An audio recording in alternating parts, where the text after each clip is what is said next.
This is the OTB Television Network, a service of Capital District Off-Track Betting.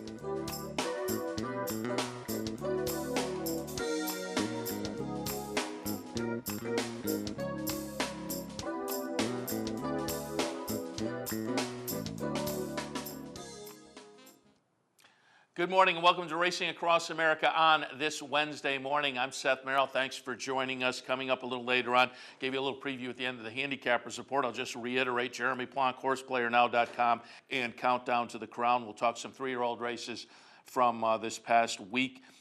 Jeremy, I'll also ask him about, because through horseplayernow.com, they sent out a survey essentially within the past 24 hours, but I guess the response has been fairly decent, asking some questions about the whole Asmussen Blasi PETA controversy. So I'd like to hear some of his highlights from what he's heard via the responses to the survey. Also, Night School last night, they had a nice session with looking at speed figures. Bob Newmeyer, Caden Bradar, Jeremy, obviously, and this year the Night School sessions have been simulcast with Steve Bick on Sirius and XM. So I listened to some of that via the archive this morning. You can do the same. We'll get a little update on that from Jeremy as well. Towards the bottom of the hour, I'm going to be joined by Pat Cummings from Dubai. Pat Cummings, of course, with Trackist, but also he is the proprietor of the Dubai Race Night website, DubaiRaceNight.com. Covers all the highlights and information for racing in Dubai.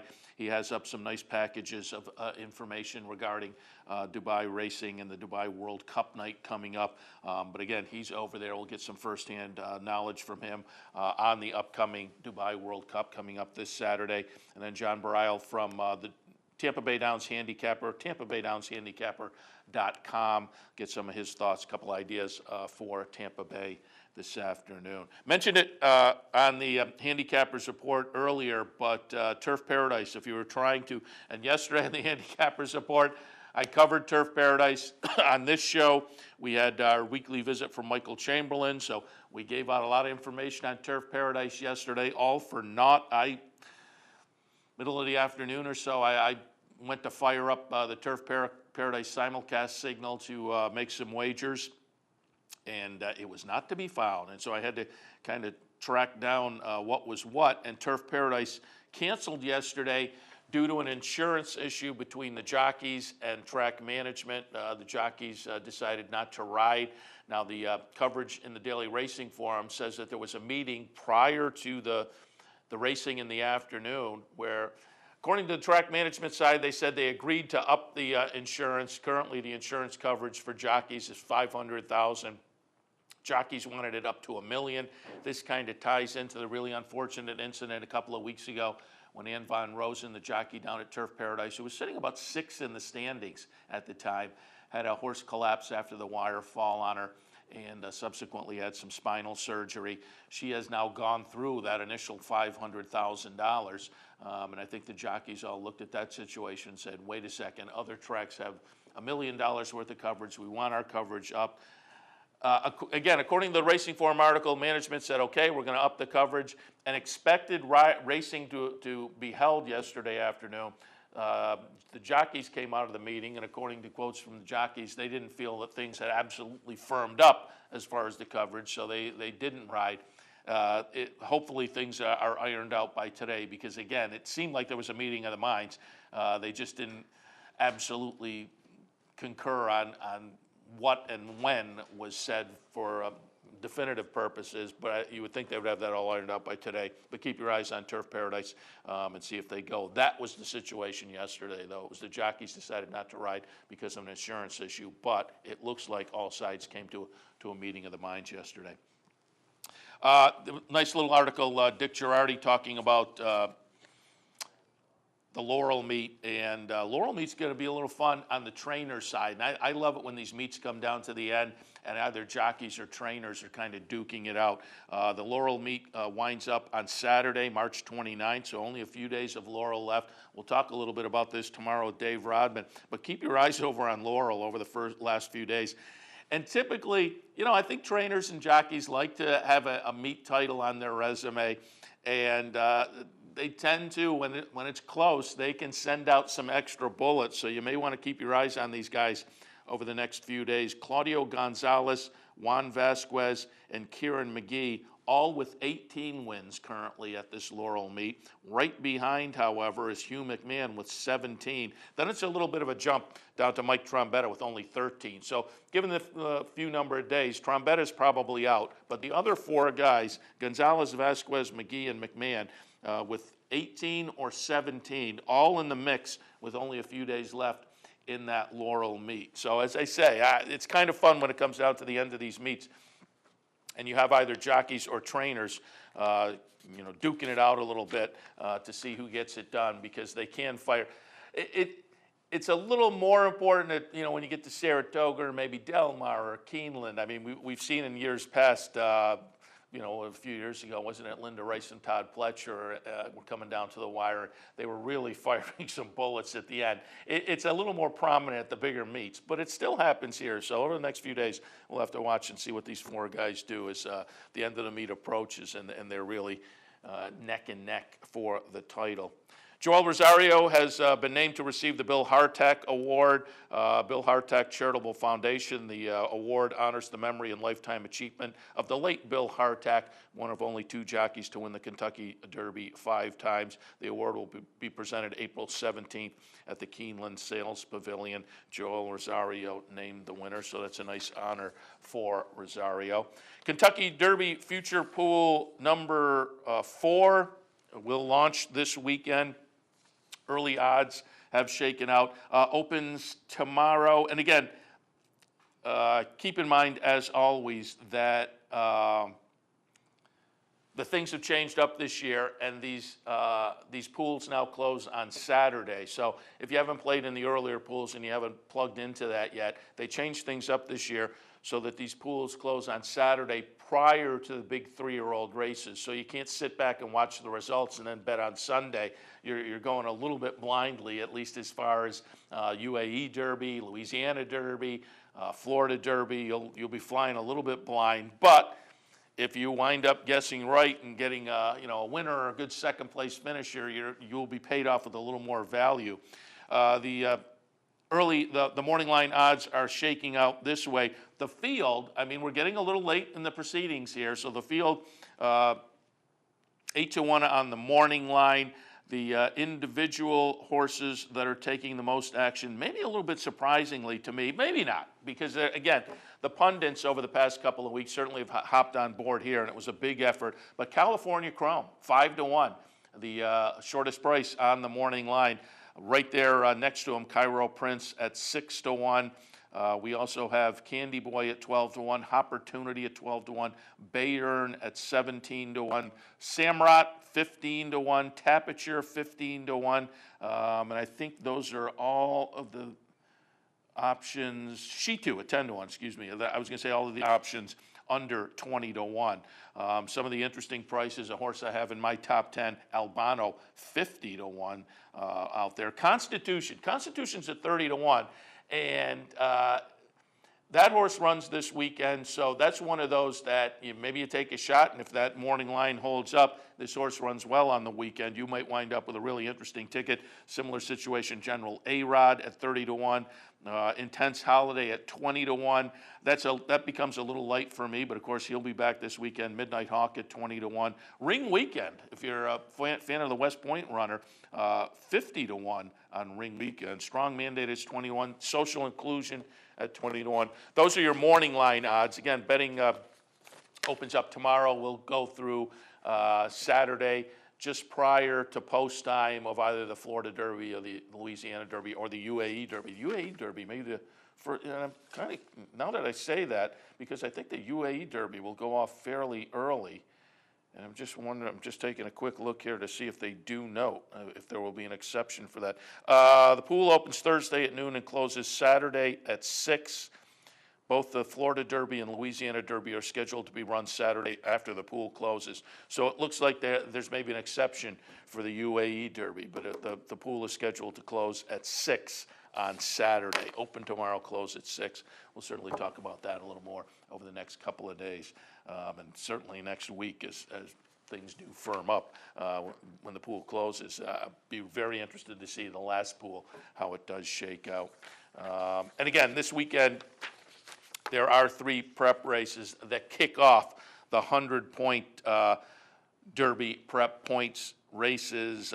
Both are all 3, the Florida Derby, Louisiana Derby, and UAE Derby, offer 100 points to the winner, 42nd, 23rd, 10 points to the 4th place finishers. So I've said it before. I talked about my top 10 list for the ESPN poll. Over the next few weeks, as some of these last series of prep races shake out, I'm sure my poll is going to shake up quite a bit, and I think that will be the case for most of the pundits and most of the bettors who are just looking and maybe searching for horses right now. It's been a season where things have been a little bit in flux. Some of the big names, shared belief and honor code, have gone to the sidelines. So this last set of prep races, I think, is going to be very, very interesting. My Loot Revolutionary out of the New Orleans Handicap. My Loot was scheduled, or they were contemplating the New Orleans Handicap, and My Loot was a horse, certainly about this time last year, we talked quite a bit about the horse. This was an interesting 3-year-old. Hasn't raced since the Jim Dandy Stakes, but My Loot, keep in mind, will run tomorrow at the fairgrounds in an allowance race, so we'll get to see the return of My Loot. Again, a horse that had a little bit of buzz last year, so it'll be fun to see how that one comes back. Won't run on the weekend, but My Loot back tomorrow in an allowance event. And then Revolutionary, also some consideration from the New Orleans Handicap, for the New Orleans Handicap, but Todd Pletcher, the trainer, decided the Oaklawn Handicap may be a better situation for that one. But New Orleans Handicap, this race will draw today maybe, so I would expect that later this evening you'll be able to get the past performances. Expecting Palace, Malice, Normandy Invasion, Braidster. So My Loot Revolutionary were considered. They won't go. Still going to be a very nice event, the New Orleans Handicap, as well as I think they have a very good card scheduled down in Louisiana at the fairgrounds on Saturday. Noble Moon still on the fence as far as the Wood Memorial. Had a workout on Sunday for Leah Giramati. Worked a mile in company. Worked in company with Sweet Reason. Came out of that work 146.05, and Leah Giramati is saying it's really going to be a last-minute thing, deciding what to do with Noble Moon going forward. Noble Moon, of course, won the Jerome on January 4th, has been on the sidelines since, had to deal with some foot issues, but has been on the trail working out since. Again, going to be interesting to see where they do decide to go with this horse. Certainly Kentucky Derby plans would need some points, I would guess, and therefore, the Wood would have to be somewhere in the agenda, you would think. But, which makes this obviously an important decision. But they're still sitting on the fence there as far as Sweet Reason. She won that comeback race the other day and is looking to go to the Gazelle on April 5th. So Sweet Reason is pretty much definite for a stakes race coming up within a couple of weeks to get back on the stakes schedule. All right, we'll head to our first break. When we come back, as noted earlier, Jeremy Plonk from horseplayernow.com and Count to the Crown. We'll take a look back at some of the stakes action for the 3-year-olds last week, as well as a couple of non-stakes races, or at least one. Yeah, we got a couple of non-stakes races with 3-year-olds that may be worth paying a little bit of attention to as well. All of that right after this. Missed one of our TV shows? No worries. Now you can catch all your favorite programs online. Simply log on to CapitalOTB.com and click on the YouTube link at the bottom of the homepage. And look for our new podcast coming soon. CapitalOTB.com. Log on today. The Capital OTB Handicapping Challenge Series is back. That's right. The 2014 Capital OTB Handicapping Challenge Series is back, and it's your chance to win thousands in cash and prizes, and a seat at the 2015 Handicapping Championship in Las Vegas. This month's contest is the Turf Hop on April 5th. So sign up today, online at CapitalOTB.com, or stop in at the Clubhouse Racebook. The future of online betting is here, and only at the all-new CapitalOTBBet.com. With a newly designed and engineered internet wagering platform, enhanced video streaming, additional funding options, and 3 new individual wagering opportunities, CapitalOTBBet.com delivers a state-of-the-art wagering experience found nowhere else in horse racing. Combine that with our all-new mobile website. You have 2 of the most powerful, innovative, and advanced wagering platforms available today. CapitalOTBBet.com. Log on today. It's called the fastest 2 minutes in sports, and the tradition continues Saturday, May 3rd with the 140th running of the Kentucky Derby. If you can't make it to the Clubhouse Racebook in Albany, you can still be a part of the action by visiting one of our many Easy Bet or branch locations conveniently located throughout upstate New York. For a complete list of our Easy Bet and branch locations, log on to CapitalOTB.com. Capital OTB and CapitalOTBBet.com. The most convenient ways to wager on all the Triple Crown races. I'm Anthony Mormino. Join me weekdays at 9 for the Handicappers Report. We'll handicap the top tracks across the country and help you prepare for the day in racing. That's the Handicappers Report, weekdays at 9, only on the OTB TV network. Welcome back to Racing Across America on this Wednesday morning. Very happy to be joined now by Jeremy Plonk, HorsePlayerNow.com and Countdown to the Crown. Good morning, Jeremy. Good morning, Seth. Let's warm the spring up, huh? Oh, geez. Anytime. I'm ready anytime. But we get to live a little bit vicariously this weekend. Of course, we'll be able to watch the Florida Derby. There'll be plenty of sun and warmth down there, we hope. We'll also have our attention focused out in Dubai, and hopefully they've had some wet weather, but hopefully things will be warm out there as well. So again, if it can't be warm where we are, we at least get to live vicariously as racing fans. And Jeremy, before we talk about some of the racing from this past week, did want to note last night you had another night school session, and again, as has been the case most of this year, you have simulcast with Steve Bick, a special nighttime version of a Sirius and XM show that folks can listen to via archive at Bick's site, or I'm assuming links over at horseplayernow.com as well. I listened this morning. I found it very interesting. Before we get to one of the news topics that you touched on last week, let's just touch in general on the racing topic that you covered. That was speed figures last night, and I think that was a great topic to look at. I'm a buyer guy. They're very important to my handicapping, but there are a number of different speed figure makers out there, and I think for a lot of people they're a little bit of a mystery. So you took some of the mystery out of it last night. Yeah, we had Bob Newmeyer from NBC Sports that a lot of folks know, and Bob is a devout player of the Ragozin sheet. So he explained applications of the Ragozin sheets and how he uses them in his handicapping and why he feels that they're valuable to him. Then we had Gary West on, who writes a lot for ESPN.com, and I'm sure your viewers are familiar with. Gary is a guy who makes his own speed figures, trying to give himself a little bit of an edge, that he has something different. But what he puts into those speed figures, which races he trusts more, which ones are figures more applicable, those are the kind of things that were discussed in an application process. We've done speed figures 4 years in a row now in night school because it's a very important topic. And in the past, we've had the Andy Byers, the Len Friedmans, the Jerry Browns of Thorograph on to talk about how the speed figures are made and what goes into them. So what we want to do this year was do a topic where we take horse players who use figures or make their own figures and how they apply them. So it's a little bit of a different twist, but if you get the study materials at Horse Player Now for the night school last night, it will link you to all the past archives we've done, which includes about a 45-minute video with Andy Byer himself, where we really get in depth with him and how he puts the figures together and what to trust and what other things he uses to supplement the figures in his handicapping. I think a lot of people will be surprised to know how much of a trip handicapper Andy Byer actually is. And that's a great reminder as well. As I said, you've been simulcasting. Folks have pulled up the archives via Bick's site and just listen to the radio version. If you go to horseplayernow.com, these are kind of multimedia sessions, and you guys always put out a great package of, as you say, study materials that folks should find as well. Again, all via horseplayernow.com. And as I say, I listened to the session.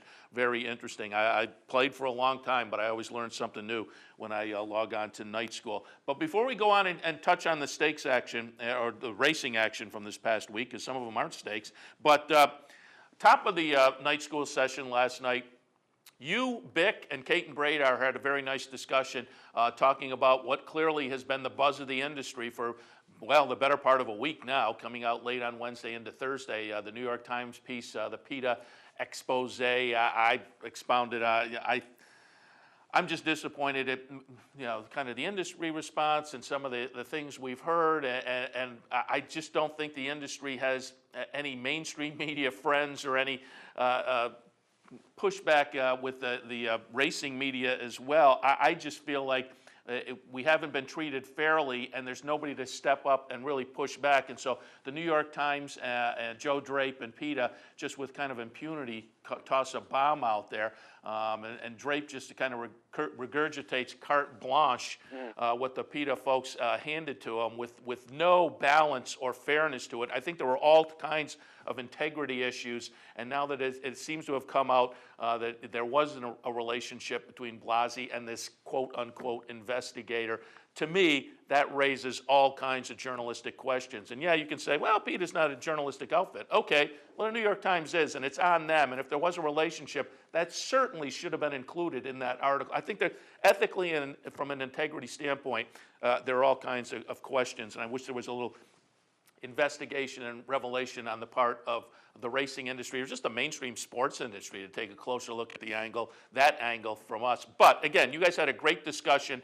And more importantly, you, through horseplayernow.com, put out a survey within the past 24, 48 hours that I understand you've gotten a pretty good response to.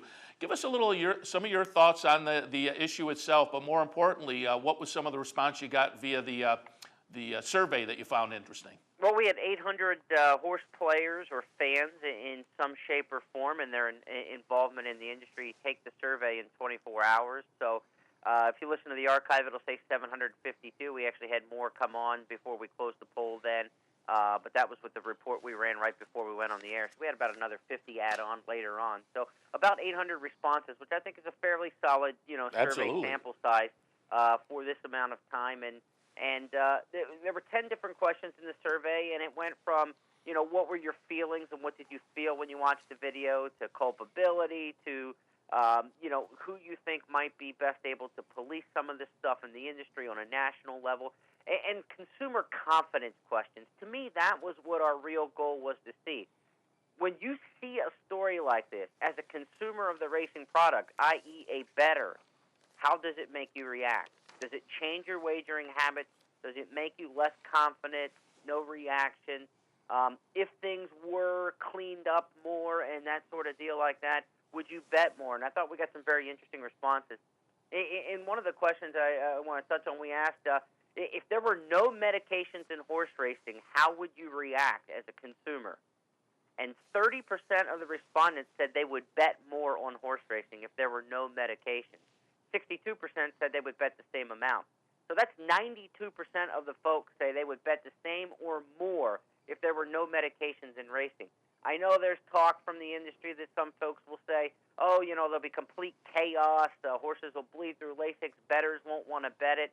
That's not the results we saw. And so if this by any stretch can kind of be one of those kind of answers from the consumer and the betting public to say to the racing industry, look, we want you to do this, and we'll bet you even more if you do this, hopefully that can be something that can enact some change. Does that have anything directly to do with what we saw in the PETA video? No. And so some of what we could gain from this PETA video can be unintended consequences. I'm not here to say whether what I saw in the video was fact, fiction, fabricated, appalling, any of that sort of deal like that, because I don't know enough to make a strong opinion on any of that. We can talk about how the information was gathered and not like it and things like that, and I totally agree there. But the validity of what was in the video, I have no idea how to say it's true, false, or somewhere in between. But what I can say is this. If it makes us stand up, if it makes us aggressive in trying to weed out even perceived problems, then it can be a good thing. And I think by, trying to forward the conversation with this survey, what I was hoping to do in doing this survey was to get a large number of voices to see what kind of a consensus or a roundabout opinion may be, so that the loudest voices don't drown out the masses, because that's typically what happens in these kind of arguments. Someone who's really emotionally attached for the industry, or somebody really emotionally attached to attack the industry, usually has the loudest voices, and that's all we hear. So the idea here was to try to get a more homogenous viewpoint put together, and I think we got that. Just to hit on another survey topic, we asked people, what are the emotions that best describe you after watching the video? 32% of the people said, it makes me hopeful that it will bring about some change, which is really a positive thinking, forward way of looking at it, and that unintended consequence, like I was talking about. That was the actual number one response. Then 31.9%, just almost equal with that, was folks who were skeptical of PETA's approach. So 64% of the respondents said they either hope something good comes out of this, and they're skeptical that PETA, in their tactics and their approach for doing this. So I feel that makes this is a hopeful industry. We complain a lot about horse players being sour sometimes, and they complain because they're charged for this or they complain for they're charged for that. Most people who like to bet horse racing are very hopeful people. By nature, you have to be. You're in a sport where you're going to lose a lot more than you're going to win. You're always looking for the next winner. You're always looking ahead for the next Derby winner, the next great 2-year-old star when they debut. So we're hopeful people by nature, and I think this survey shows some of that. And will the survey results be available anywhere? Yeah, we're going to put them out today, and they'll be posted on our website. And we also do a Night School Rewind newsletter that goes out every Wednesday. We'll link you back to the archive. We will include them in that Night School Rewind email. So if you go to horseplayernow.com, up at the top corner of the screen, there's a little bubble to join our mailing list. You'll get it there, and we'll also link it on the Night School page. And I know Tom Lamara from the Blood Horse has requested the data this morning and was provided that. So I imagine that the Blood Horse is going to do something on their online site. Perhaps it'll be part of the magazine. But you can also look at bloodhorse.com. They're going to do some sort of story on the poll results. Excellent. So we'll again, I said when this story came out, it would resonate not just for 24 hours, but this would last for a while. It has, but if something good can come out of it, I guess there will be a positive that we can focus on a little bit. All right, Jeremy, speaking of positive, let's get back to the racing side of the game. Again, Countdown to the Crown, your nice package comes out every Friday where you look back at some of the 3-year-old races, look forward to the action. Of course, this week, excuse me, plenty of action to look forward to. Florida Derby, Louisiana Derby, UAE Derby. And again, Countdown to the Crown. Folks can find a link to that every week at horseplayernow.com. Some of the action from this past weekend, though, will kick things off looking at what I've already said a couple of times this week, Jeremy.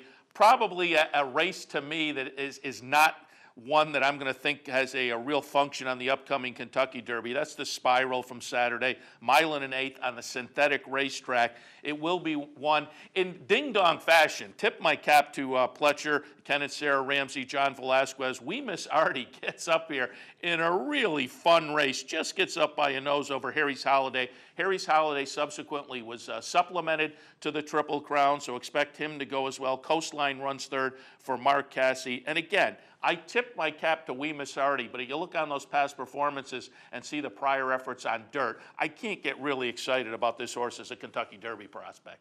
I don't think he's a Kentucky Derby winner. I do think he belongs in the field. I think he's earned enough. He's a multiple graded stakes winner. And his races on dirt aren't as bad as the results look. I mean, I went back yesterday when I was reviewing these races for my review for the Countdown column. This horse looked like the winner of the Breeders' Cup Juvenile with 200 yards to go and ended up, I think, 7th in the race. I mean, he really loomed bold at the head of the stretch and looked like he was going to go by everybody inside the 8th pole. You know, they had the yardage marker on the screen for NBC. It was a surprisingly better effort than you think that would tell you this horse doesn't despise dirt. I don't think that he despises dirt. But at the same time, he faded at the end of that race. He faded at the end of his race down in Florida on the dirt. I think the dirt, is demanding on some of these horses, a deeper track. And so I don't think he can win the Kentucky Derby. I mean, no, and I would not put him in my place for the Derby. But I think he belongs in the race. If you're talking about the 20 best 3-year-olds, he's done enough to me to merit that chance. And again, do yourself a favor and go back and watch the Breeders' Cup Juvenile again. You're going to go, where the hell did that come from? Because you forget that it was there. I watched the race, and I go through the entire winter, and I go back and review a tape, and I didn't even realize this horse was that much into contention, that deep into the stretch. Well, I will note, Pletcher was on with Bick yesterday on the radio show, and Pletcher himself said that Breeders' Cup Juvenile was a better effort than maybe the finishing position indicates. So interesting, but again. But I don't think he can go a mile and a quarter. He's Yeah. still an Artie Schiller, and you know what I mean? And look, they lumbered home at the end of this race. This mile and an eighth, they came home very slow, and there was no great gallop out or anything like that. So this wasn't, but this wasn't the typical poly-track race that you want to look for. A good poly-track race is one that kind of goes 25, 24, 23, 22. They get faster as they go. They run almost like a turf race. This race was run like a dirt race, and in my experience, when poly-track races are run like dirt races in their fractions where they get slower as the race goes on, those are the ones you want to kind of stay away from. And so this was not a very good effort. Horses from the back of the pack should have been closing here. And so for the Tamarandos and the horses who didn't fire from the back of the pack, it's really not a good sign. I mean, we've just already looked dead in the water at the 8th pole. You know, I mean, I think he just came and got horses who were kind of laying down. And you know, God bless him, because I needed a pick to kind of pick up my pace a little bit this year, and I had him, and I was thankful for the nose bob. But I don't project him as a Derby winner, but he's not a terrible dirt horse. He could win a mile and a 16th dirt stake. He just couldn't win a mile and a quarter one. Yeah, it wasn't just the 8th pole. I was counting this horse out about 100 yards from the wire. Yeah, and then exactly. Got the after jets burning a little bit.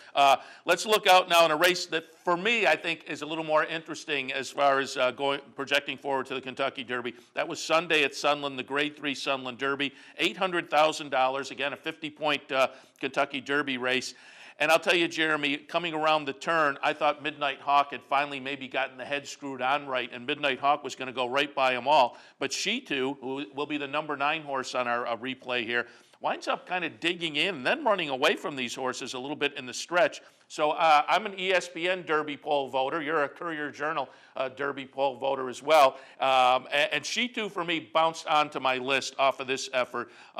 Commissioner, I will say this.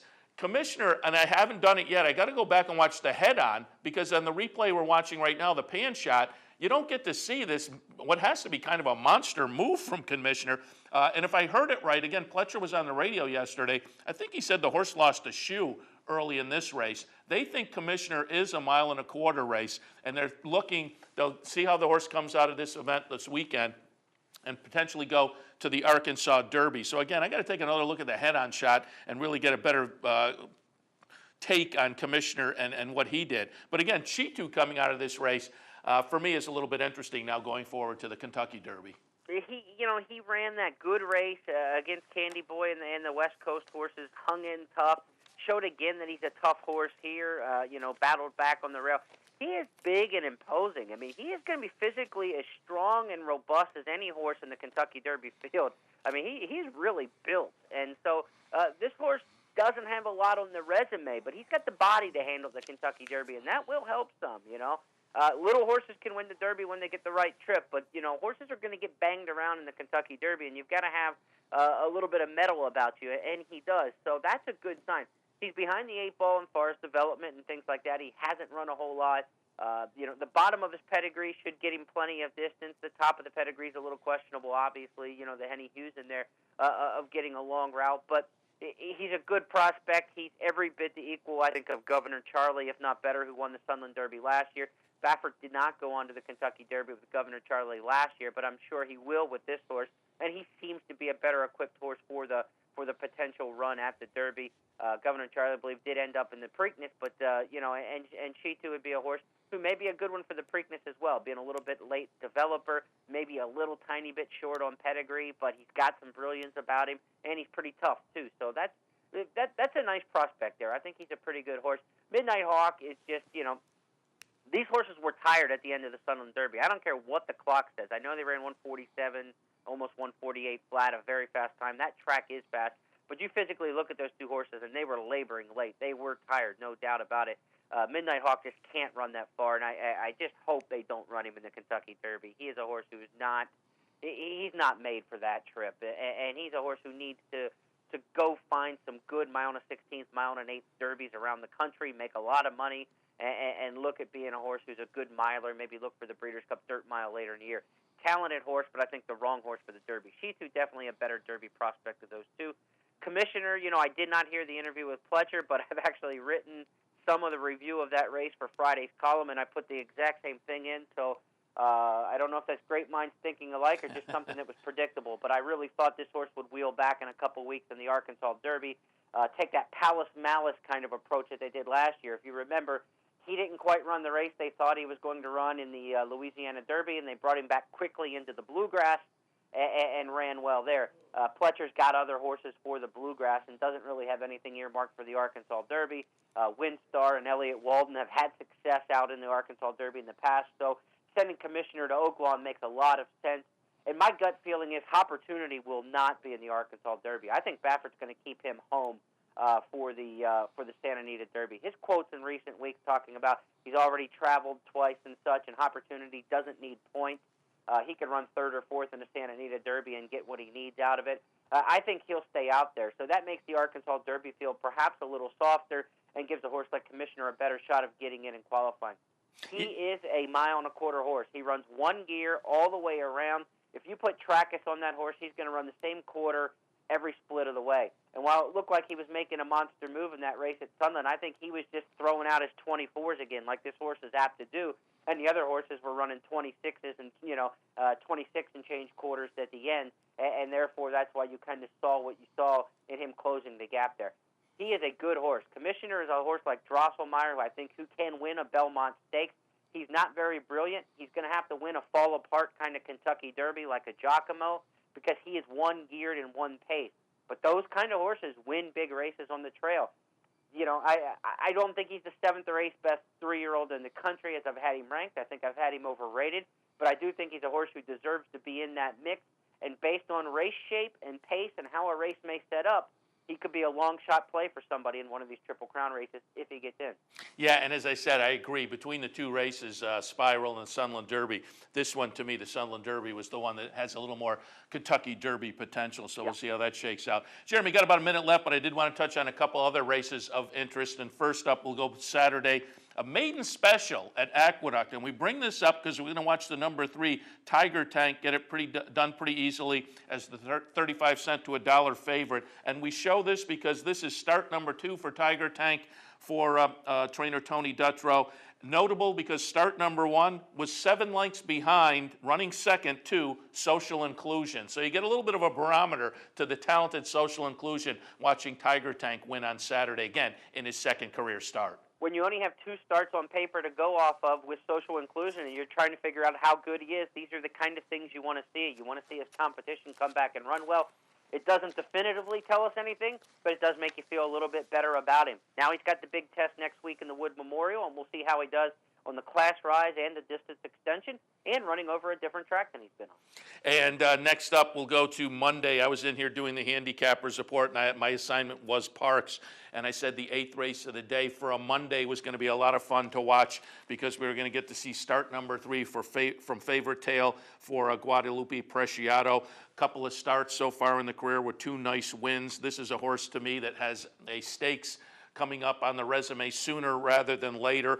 It's a nice 3-year-old. Now, this is not a Triple Crown horse necessarily, maybe more sprint meant. And again, this horse, this race on Monday was 6.5 furlongs. Went off as the 5-cent to $1 favorite, 1-20. Jeremy, we're watching the stretch run here. Makes that 5-cent to the $1 price look pretty easy in here. Favorite Tale, 3 for 3 now. I'll tell you what, here's what you do with Favorite Tale. You wait for the Chick Lang Stakes on the undercard of Preakness Day, and you unload your wallet on him. Coming in from Parks, off the allowance races, he'll be against some horses who are coming out of stakes at Oaklawn, maybe a horse like Brewing or something like that for Lucas, who we saw win last week. And he's going to match up with some name trainers and some name horses, and he's going to dust them. This horse is a good sprinter, and I think that's the kind of race you'll see him in the region. So Preakness undercard, circle him for the middle of May, and the Chick Lang Stakes. I really think Favorite Tale is going to be a nice bet in there if that's where they head with him, and I think that makes a lot of sense. Nice. All right, Jeremy, we absolutely appreciate the visit as always. Again, remind people, check out Countdown to the Crown, the package that comes out every Friday, looking at the top 3-year-old races, both in review and preview. Go to horseplayernow.com. Jeremy, as always, we appreciate the visit. Take care, everyone. Have a great week. Thanks a lot. We'll take our next break. When we come back, Pat Cummings from Dubai. Stay tuned.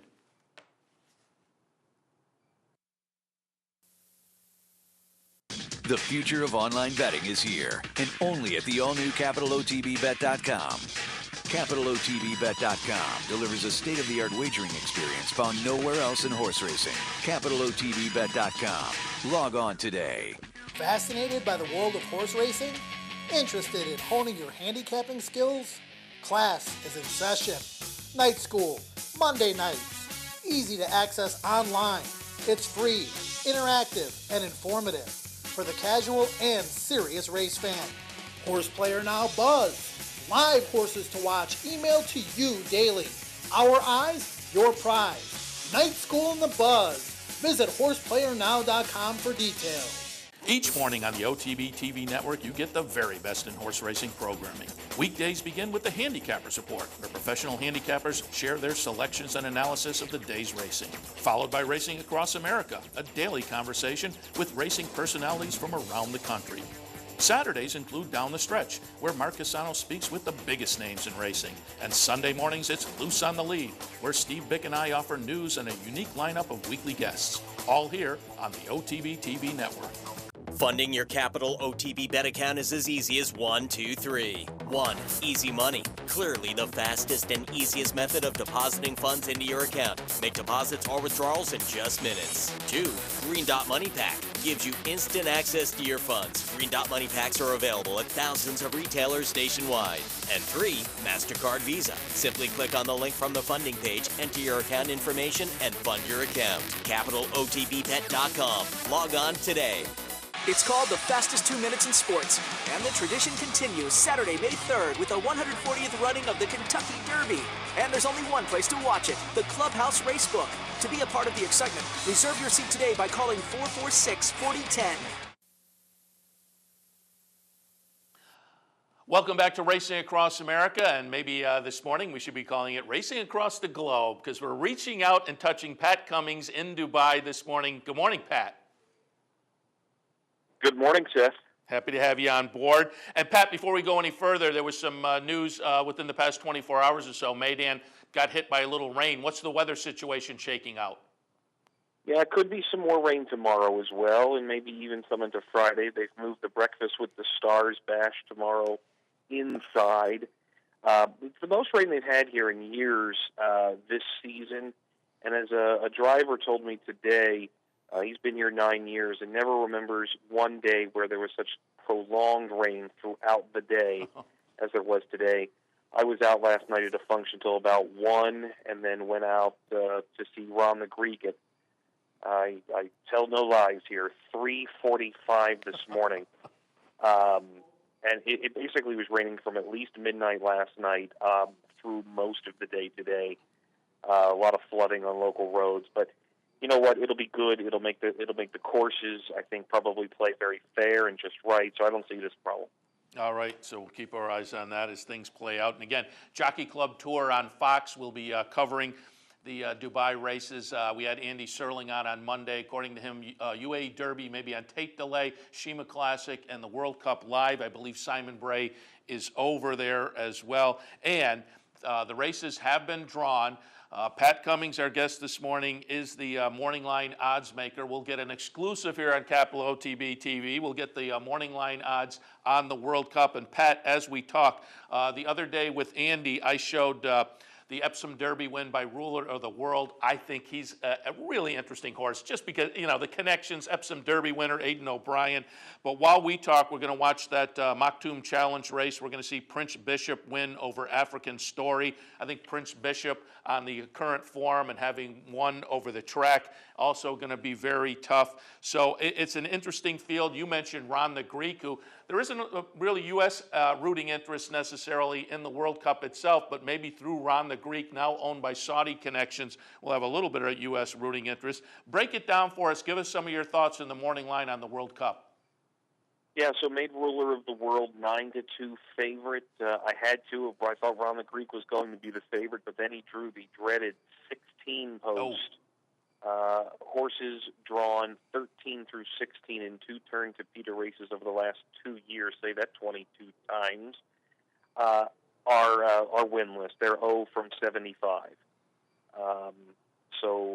You know, records are made to be broken, but I think he's going to have to do a whole lot of work. So I didn't crush him all that much on the line because I still think all that American action will see that and people will play him.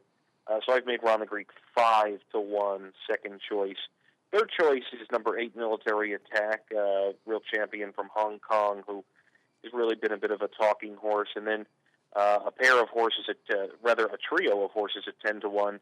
That includes Prince Bishop, the aforementioned Prince Bishop, who has a plum draw on the rail. Again, man, this horse lucks out with the pill pull. Japan's Belshazzar 10-1. Akid Mofid also 10-1. He's a son of Dubawi. They run so well on the Torpedo over here, and he is the Hong Kong Cup winner from last year. The horse I fancy most, though, is a 12-1 morning line. That's Stan Shaw is for Mike the Cock and Christophe Soumillon. He had a really great draw in 5. I was very excited to see that, especially considering some anti-post wagers that I have on him at bigger prices. So I've set him here 12-1. It's a class test, but he is proficient. He's active. He's in form. I like Sanshawuz in the Dubai World Cup, and I really don't like the favorite and ruler of the world, but he's going to get the action with the attention of Aidan O'Brien. Yeah, off of that long layoff, that is a dicey situation, but as you say, there are connections there that make this horse certainly attractive to a lot of people, particularly people who don't really follow international racing that closely, but follow closely enough to recognize the Aidan O'Brien name. And so just on the name recognition, this horse will certainly, attract a little bit of attention. Pat, let's move on now and just get some thoughts because, as I said, there might not be a lot of rooting interest in the World Cup itself, but we do have some horses on the undercard. While we talk here, I'm going to pull up the Mac Diarmida stretch run back on February 25th down at Gulfstream. That will be won by Twilight Eclipse. I know Tom Bellhouse is over there with the West Point contingent. They'll be rooting for Twilight Eclipse. And in the Shima Classic, this will be a horse that will be a little bit interesting. Give us your thoughts on Twilight Eclipse and his chances on the Shima Classic itself. Yeah, field of 15. He's drawn an 11, Seth. I set him at 20-1 on the line. Really no way around that. I think morning line favorite for this race will be Magician, the Breeders' Cup Turf winner, 3-1. Gentle Donna, Japan Cup winner last 2 years, 4-1. She's drawn gate 12. That's wide. She had a wide trip last year. Arguably, she is a more accomplished rider locally in Ryan Moore this year. Who's really going to have to work out a trip. Cirrus Dezeg, a 2012 winner of this race, he's 8 now. He's drawn in gate 15 for this race. He's 6-1 third choice, and number 3, Denim and Ruby. Just a 4-year-old filly. She's 8-1, and she will come from well off the pace. The big question of this race, Seth, is how fast they go early. On paper, there really does not seem like there is much speed here. Number 9, Festive Cheer for Aidan O'Brien. Looks potentially to be a pacemaker, to be a rabbit in here. 20-1 I've set him at. It's only his 4th lifetime start. But you know, Shamie Heffernan is the jockey, and I think there is some question as to whether or not he goes forward. Because if he doesn't, I really don't know who's going to. The catch horse in here, there's 2 long shots in here that I think need some attention. That is number 8, Meandra, and number 2, Mars, both of whom are, Mars is an improving sort. Meandra has just been crying out for a half-decent trip. Has drawn wide frequently at the Carnival here, and finally gets a decent draw, 8 of 15. They can work out a trip from there with Pat Dobbs for American trainer and former Kira McLaughlin assistant Doug Watson, who has about 3,500 training starts, and a win in this race would be the biggest win of his career. Honestly, I'm doing my selections now, and I am just so back and forth on this race. I can't really have Twilight Eclipse, Seth. Americans are 0 for Dubai on grass. I just can't go there. But I'm really tossed. The Gentle Donna draw in 12 did turn me off a bit, so I'm still up in the air. So have the folks check out DubaiRaceNight.com, and the analysis will be up there probably later today. Yeah, I think Twilight Eclipse is absolutely up against it. You're talking a really nice turf performer in the United States, but some of the names you mentioned are international superstars. So Twilight Eclipse is up against it, but does give us a little bit of rooting interest. Talking about an international superstar, I'm really interested to see what you have to say about a world performer. A close-up, just missed second place behind Magician in the Breeders' Cup, the Fugue. She goes in the Dubai duty-free. Yeah, she'll be the favorite there, 3-1 morning line with filly and mare turf winner Dank at 7-2. 2 fillies leading the market in the Dubai duty-free with the undefeated South African Versen Getterix the third choice. Excuse me. He'll be the fourth choice. The third choice will be number 2, Just Away, 9-2, with the Vercingetorix 5-1. It's not often in a 13-horse field you have 4 horses at 3, 7-2, 9-2, and 5-1. It is 10-1 bar the field. Beyond that, and quite a few in the 30-1 range. I think I have about 4 horses at 30-1 in this race. I think both the Fugue and Dank are overmatched here. I think they're getting tougher company. They're not at their ideal distances. Dank presumably is a fan of Lasix. I can't think that either of these fillies are prepared 100% to run their best races, and I think you have to avoid them as such. This is a race to make some money, Seth. I'm taking a shot in this race. I really do love the heart that Vercingetorix has shown. I've already backed him at 6-1 in some places. But here's the thing. Number 6, Tokai Halo will go forward, and number 3, Anaerobio will. There will be a good pace to run in. And number 7, Tradestorm, is a horse who settles from well off the pace and comes with a flourish. He has not had anything to run into. They have an ambitious campaign set out. He's finally fit, third off the layoff. And to me, there just seems to be a buzz that this is the type of race that could get a bit of an upset. I'm going with Tradestorm over Vercingetorix. That's 15-1 morning line on Tradestorm. Vercingetorix, though, never been beaten. Tough to knock out of the money. He just has heart, and horses with heart are so tough to go against. He's undefeated, so I mean, every chance to keep it going. But the way the pace sets up, I just think Tradestorm's in the mix. And number 8, Taz a Day, also has to get a pull into the race from off the pace, I believe, as well. All right, so a little bit of a price there in the Dubai Duty Free. And Pat, we only got about a minute left, but if you can just give us maybe some quick thoughts. UAE Derby. It is a Kentucky Derby points race. Is there any buzz that potentially, if a winner or second place finisher got the points, they may head over? But what are some of your thoughts overall? Yeah, Giovanni Boldini, I think he's the horse for the race. 5-2 morning line favorite will he be. Bobby's Kitten, who ran third in the juvenile turf, came back with a very nice win down at Tampa. I like Giovanni Boldini over Long John. They're the 2 favorites in the race. 5-2 Boldini, 3-1 Long John. Long John is older. He's a Caulfield Guineas winner. He has potentially distance limitations and has a bad number in the fact that his trainer is 0 from 26 this year, with horses coming off of more than first off of the layoff. They're 6 for 39 first up, so there is a question mark there. So I went with Giovanni Boldini. Very good. And Pat, we'll remind people once again, your very good website if folks want to keep up with all the action in Dubai, DubaiRaceNight.com. And you're going to have links to past performances and as well as some video previews and whatnot of the series of races on Saturday. Yep, that is right. It'll all be up there, and look forward to everybody come checking it out, and also reach out on Twitter as well. All right, DubaiRaceNight.com, Pat Cummings. Pat, enjoy the rest of the week over there at Dubai. We're envious, so have a good time. We'll talk to you again.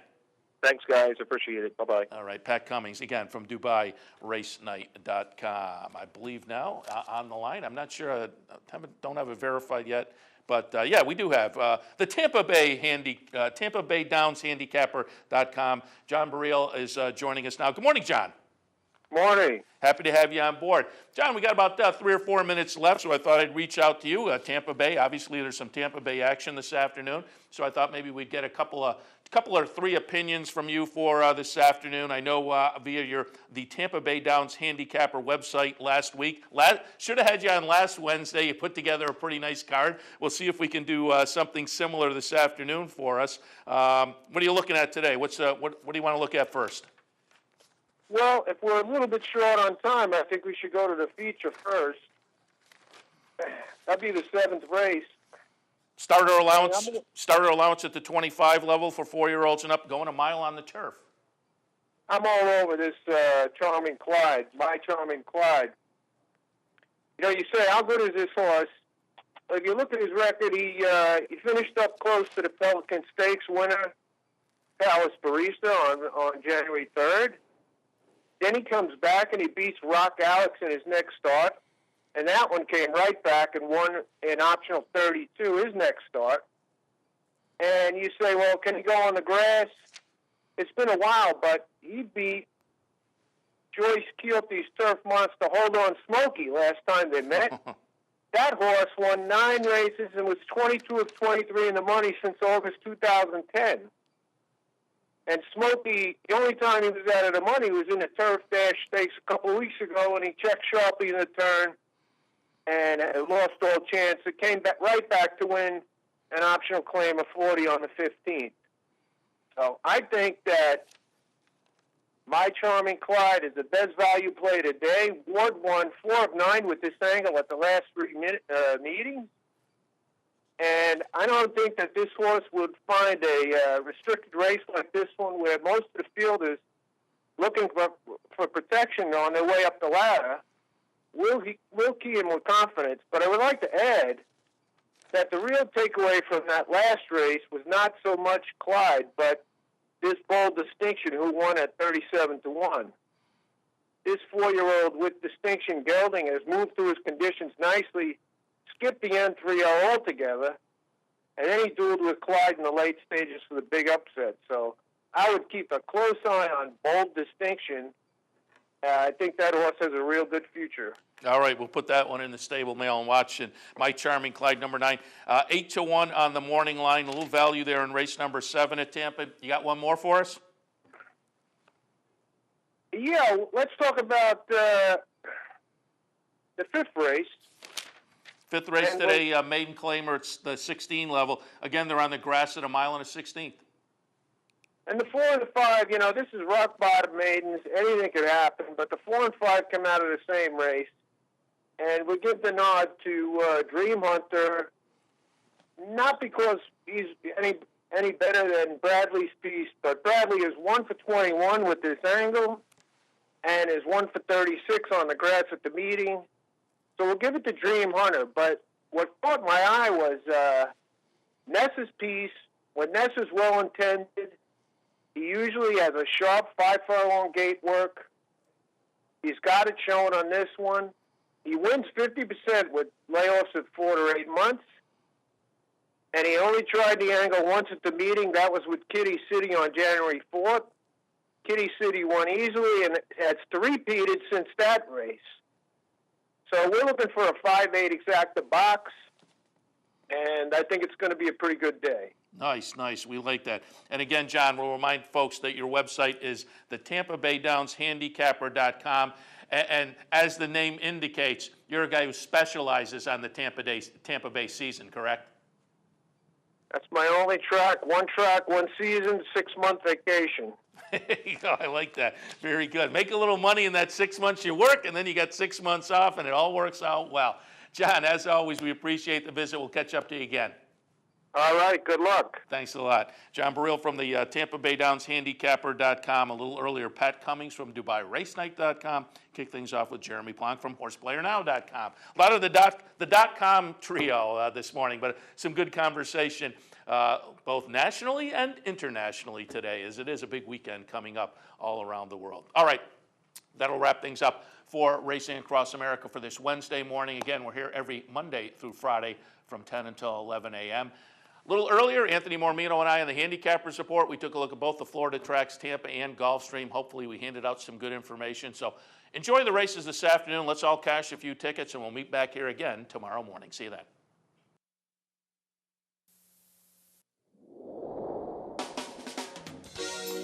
You're watching OTB TV, a service of Capital Off Track Betting.